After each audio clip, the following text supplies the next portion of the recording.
এই নিন। বাবা বাবা বাবা, হ্যাঁ এ তো ভাবতেই পারিনি। কি যে এত সহজে আপনি দলিলটা হাতে পেয়ে যাবেন? হ্যাঁ ওই দলিল আমি আপনাকে এসে হাতে দিয়ে দেবো। হ্যাঁ, শুনুন, পার্বতী যেন ঠিক সময় টাকাটা পেয়ে যায়। বিলক্ষণ বিলক্ষণ। আপনি কাল চলে আসতে বলবেন, একদম নগদ ক্যাশ নিয়ে চলে যাবে। পার্বতী এখানে আসতে পারবেন, আর ও যেন জানতেও না পারে যে এই টাকা নেবার জন্য আমি আমার বাড়ি এখানে বন্ধক দিয়েছি।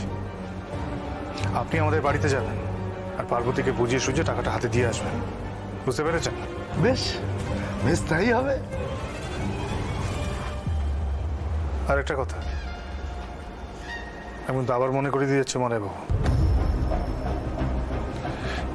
এই বন্ধকি ব্যাপারটা কিন্তু শুধু আপনারা আমার মধ্যে, কাকপক্ষীও যেন টের না পায়, মাথায় রাখবেন। সে আর বলতে, ভুবনপুরের প্রেসিডেন্টের কথা ফেলতে পারি, এই শিরোধার্য।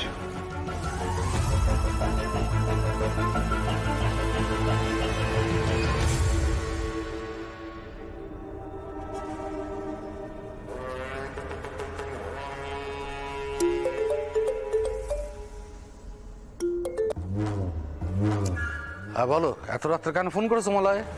খবর ছিল, খবর ছিল, ভালো খবর। খবর? কি খবর বলো, সেটা শোনার জন্য আমি তো ঘর থেকে বাইরে বেরিয়ে এলাম। কাজ হয়ে গেছে, একটু আগে সোম ওই বাড়ির দলিল হাতে এসে দিয়ে গেছে। ও, তার সাথে আবার বলেও গেছে, কেউ যেন জানতে না পারে। না না, কেউ জানতে পারবে না, কেউ শুনতে পাবে না।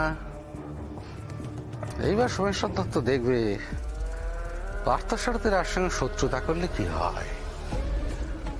মলয়, বলুন রায় সাহেব। তুমি ওই দলিল খান আমার দিয়ে যাও, তোমার যা টাকা লাগবে আমি সব দিয়ে দেবো, ঠিক আছে? ভুলো না। আচ্ছা,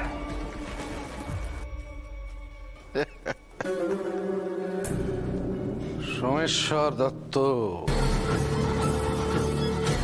ওর একে একে সব কিছু শেষ করবো আমি।